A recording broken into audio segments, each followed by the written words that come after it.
this is the same city that Yediah has a news story on. The airman comes to his door with his gun because someone is kicking and knocking at his door like a barricade is bringing it down.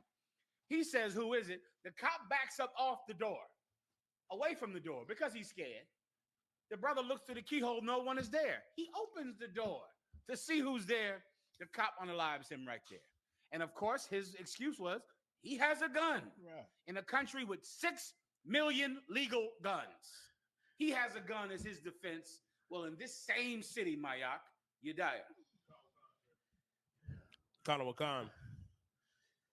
The same Florida Sheriff's Department that has come under fire for the shooting and killing of a black senior airman in the U.S. Air Force last month has been sued twice for breaking into the home of a black woman and forcing her outside naked, where they handcuffed her, leaving her standing in front of her home in full view of her 2 children.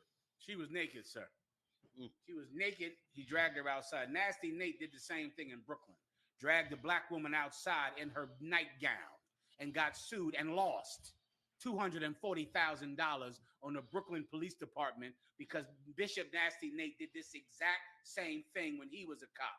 This happened in the same police district that unalived that airman for being a legal gun owner and for being a patriot to his country and for loving his country, for thinking he could buy a gun. Fool that he was. For thinking that because it was legal to buy a gun, fool that he was, thought he could actually own one. Fool that he was, thought he could open his door and see who was kicking at it. Fool that he was, thought that he was free here. Don't you be fooled by Juneteenth. Don't be fooled by that. Don't let it lull you to sleep. Don't let the smell of ribs make you forget this. That's what happens to women over time. And, please, my God. They think we are outrageous because of the things that we say and teach out of this Bible. They think we're so extreme and outrageous, yet you see the extreme and outrageous happening every day. When we tell you these people don't look at us as equal, we should stop fighting for equality here. We'll never be equal with these people. Our people like, well, man, y'all just racist and y'all this. It's 2024. Don't you see what's still happening? We're just realists. We're telling you the truth, man. It's not the same. The laws aren't the same for us and them. We can serve their military, murder, unalive for them, spend tours overseas for this country, come home on a break, come and answer our door with our firearm for safety legally, and still have our lives taken, man. As the general was just speaking, you know what I'm saying? We all have had our share with this gang that operates under the government that disguises itself as protect and serve. You know what I'm saying? Mostly all of us brothers that live in Baltimore can relate. And this right here is Ezekiel 35, chapter 2 through 10. It talks about them, but we're not going to hit all the points. We're going to hit a couple of scriptures. Verse 2, Son of man, which is the children of Israel, set thy face against Mount Seir. Mount Seir is the land of the Esau. You know what I'm saying? The Edomite, the oppressor, the devil that the Bible speaks of, and prophesy against it, it says. And that's what the generals was just doing. You know what I'm saying? Verse 4, I will lay thy cities waste. Thou shalt be desolate, and thou shalt know that I am Lord.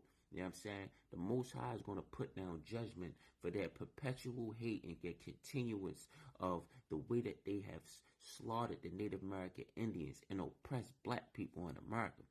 Verse 6, therefore, as I live, saith Lord God, I will prepare thee unto blood, and blood shall pursue thee. Said if thou hast not hated blood, even blood shall pursue them. Since they didn't hate blood, blood will pursue them. The Most High sees what's going on, and he's going to rain down his judgment for us. And if you're a black man in Baltimore, you can relate to the perpetual hate that this gang has had on us. You know what I'm saying? And it shouldn't be none of that you talking about how we are aggressive.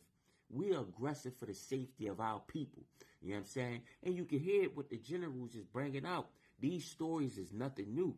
They are continuous stories that seems like it has no end.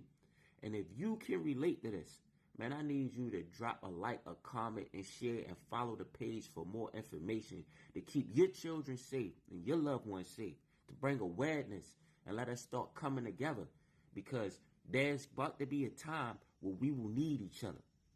Shalom.